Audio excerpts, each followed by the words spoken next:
오늘도 하나님의 살아 역사하심이 우리 기도의 응답을 통해서 다시 한번 경험되어지기를 주님의 이름으로 간절히 축복합니다. 예수님의 사도들이 백성들 앞에서 무엇인가를 전합니다. 근데 그 전하는 내용을 들어보니까 예수 안에 죽은 자의 부활이 있다고 백성들을 가르치고 전합니다. 그건 예수 그리스도의 십자가와 부활의 복음을 전했다는 거죠. 그 모습을 본 제사장들과 성전 맡은 자와 사두개인들이 싫어했습니다. 사두개인은 부활을 믿지 않습니다. 내세를 믿지 않습니다. 선민 이스라엘 백성들인데 사두개인과 바리새인으로 나누죠. 사두개인, 바리새인, 종파적, 종교적인 종파. 이스라엘 안에. 근데 사두개인들은 부활도 믿지 않고 내세도 믿지 않고 천국도 믿지 않습니다. 그러나 바리새인들은 예수님의 부활을 믿고요, 내세를 믿고요, 천국을 믿습니다. 하나님의 선민인데 이렇게 전혀 다른 종파의 형태를 띠고 있습니다. 근데 오늘 본문에 등장하는 사두개인들이죠.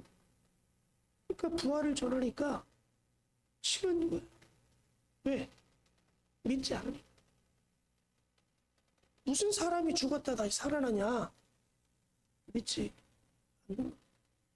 근데 사도들이 그 예수님에 대해서 복음을 전합니다.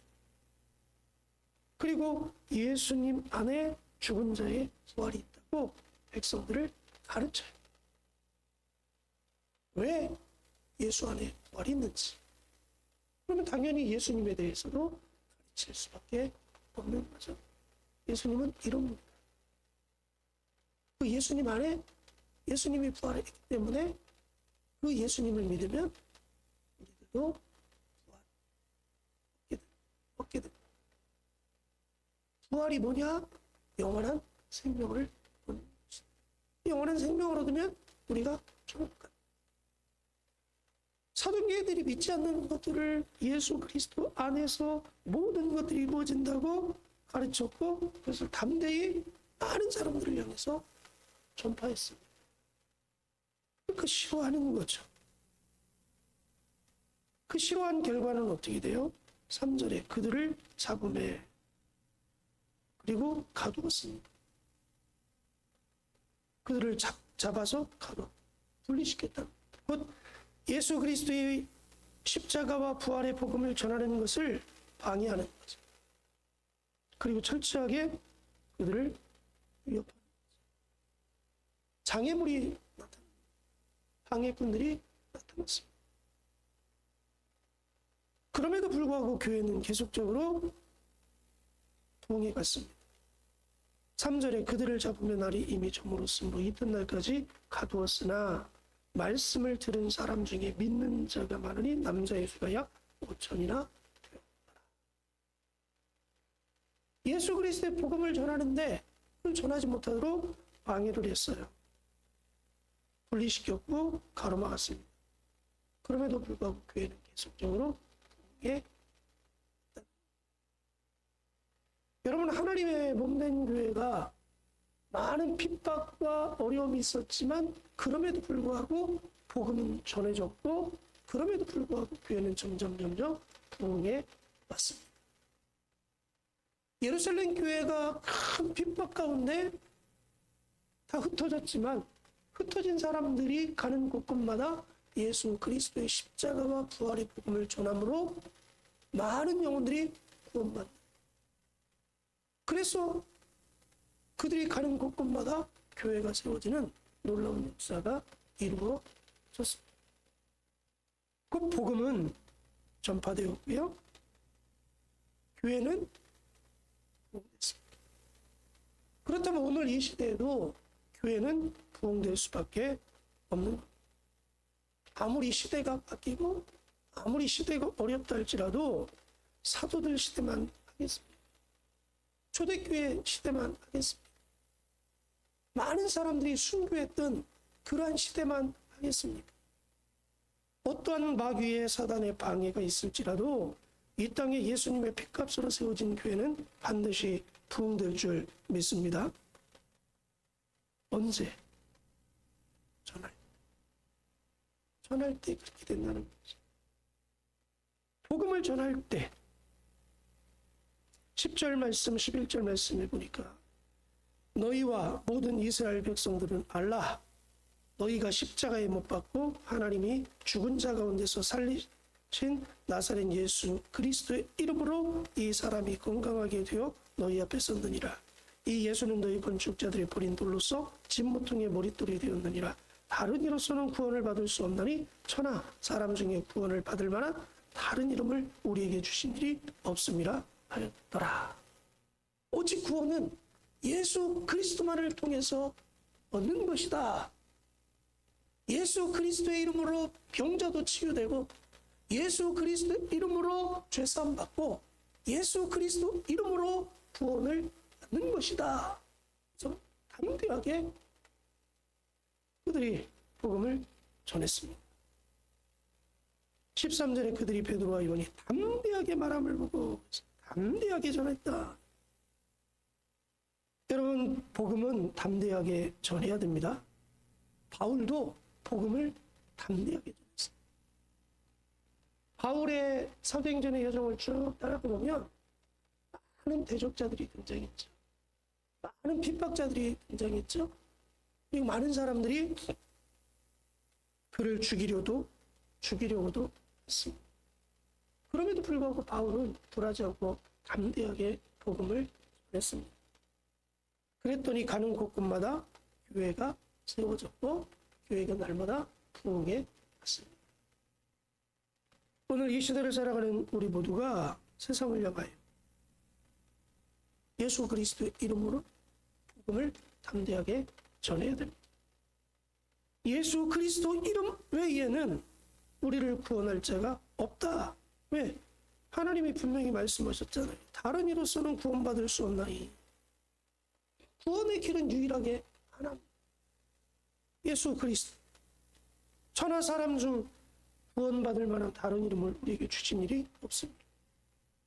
예수 그리스도 이름 외에는 구원의 길이 없다고 분명하게 말씀을 하고 계십니다. 그럼 그 구원의 길을 사람들에게 알려줘야죠. 여기로 가면 구원받는 길이 있다. 너희가 예수 그리스도 이름을 믿으면 구원받는다. 알려줘야 된다. 담대한. 근데 우리는 나가서 전도하라 그러면 사람들이 쭈삐쭈. 뭔지 모르게 막 불안감을 갖고 뭔지 모르게 눈치를 보고. 구원의 길이 예수님밖에 없다면 그게 사는 길이라면 그게 사는 방법이라면 사람들에게 담대하게 알려줘야죠. 왜? 하늘의 비밀인데 내가 너희들에게 구원받을 수 있는 비밀을 가르쳐줘. 길을 가르쳐줄게. 이거 너희들이 알면 산다. 영원히 살 수 있다. 그럼 그들에게 도리어 우리가 담대하게 가르쳐야죠. 그들이 알지 못하는 비밀을 우리가 그들에게 알려주는 거죠. 방법을 알려주는 거죠. 베드로가 담대하게 전했습니다. 요한이 담대하게 전했습니다. 바울이 담대하게 전했습니다. 오늘 이 시대 많은 사람들이 담대하게 이 복음을 전하고 있습니다. 저와 여러분은 복음을 담대하게 전하고 있나요? 예수의 이름에 권능이 있고 예수의 이름에 권세가 있는 예수 이름 앞에 귀신이 꼬꾸라지고 귀신이 떠나고 귀신이 결박감을 당하는 예수 그리스도 이름 앞에 우리의 간절한 기도가 응답되고 문제가 해결되는 예수 그리스도의 이름 앞에 병자가 치유되는 역사들이 나타나는 그 예수 그리스도의 이름이 부끄러운가요? 예수 그리스도의 이름이 그렇게 불완전한가요? 숨겨야 되는 것인가요? 아니잖아요. 우리가 세상에 예수 믿지 않는 사람들에게 담대하게 전해야 돼요. 근데 담대하게 전할 수 있는 방법이 뭐냐? 8절입니다.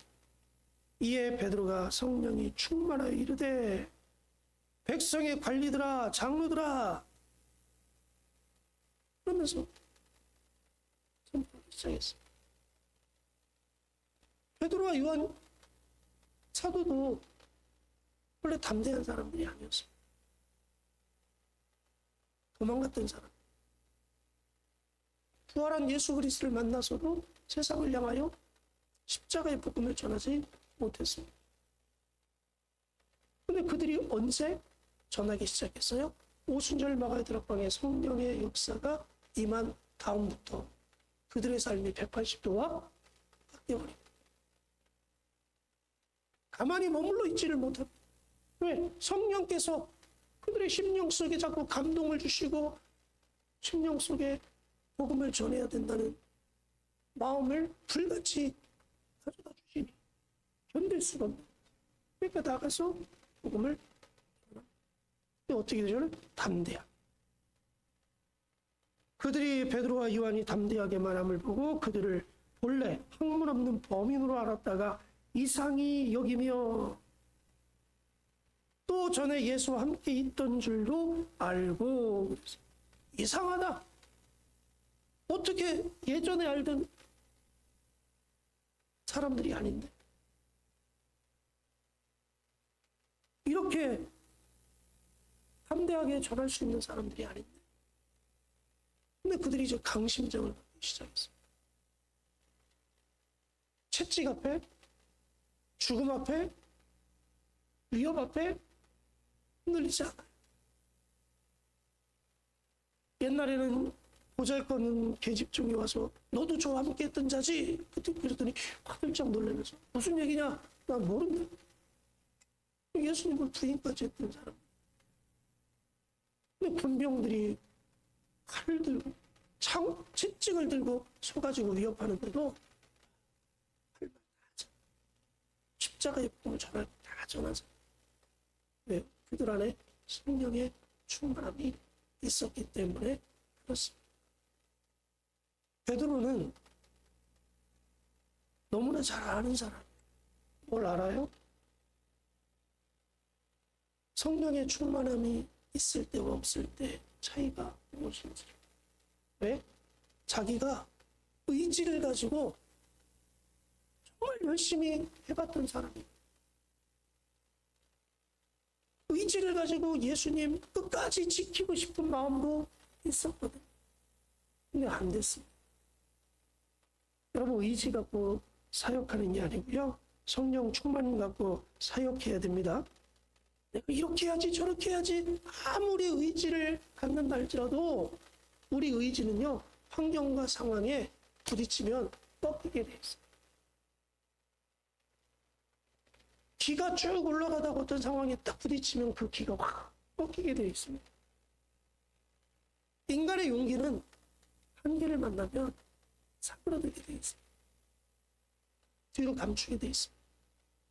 왜? 내가 주체이기 때문에 그렇습니다. 내가 주체이기 때문에 어떤 한계에 딱 부딪히면 포기해버리고 놔버리고 뒷걸음질 치죠. 이게 인간의 의지입니다. 아무리 의지가 강해도 꺾여요. 근데 내 안에 성령께서 역사하셔서 성령께서 나를 이끌고 가시면 어떤 환경과 상황을 맞닥뜨려도 담대지. 왜? 내 의지를 발동시켜서 갖는 마음이 아니라 성령께서 주시는 마음이에요. 성령께서 담대함을 주시니까 담대하게 선택합니다. 어떤 위협 속에서도 두렵지 않는 거죠. 그래서 하나님이 사람들을 세우실 때마다 동일하게 하신 말씀이 뭐예요? 강하고 담대. 내가 너와 함께. 그 마음은 성령께서 주신 자연스러워. 그러니까 굴하지 않고 복음을 담대히 전하는 것입니다.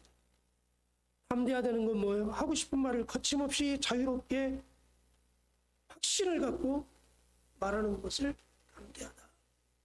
왜? 그게 사실이고 또 성령께서 담대한 힘을 주시니까 복음을 전합니다. 저와 여러분에게 이 성령 충만함의 담대함이 있기를 축복합니다.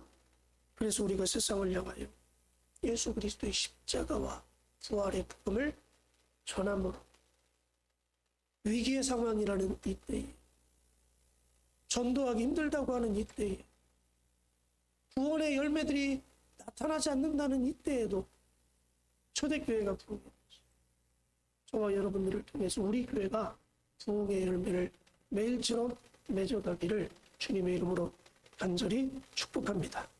오늘 말씀 붙잡고 기도하죠. 하나님, 내가 세상을 향하여 예수 그리스도의 이름에 구원이 있음을 선포하게 하시고 예수 그리스도 안에 부활이 있음을 전하는 자가 되게 해달라. 내 의지를 갖고 하는 것이 아니라 성령 충만함을 통해 성령이 주시는 강하고 담대한 마음을 가지고 세상을 향하여 복음을 선포해 많은 영혼들을 구원시키게 해달라고, 또 우리 교회의 성령의 충만함으로 모든 성도들이 담대함을 얻어 세상을 향하여 예수 그리스도 안에 부활이 있음을, 구원이 있음을, 예수 그리스도 이름에 권세가 있음을 전하는 교회 되게 해달라고 같이 한번 기도합니다.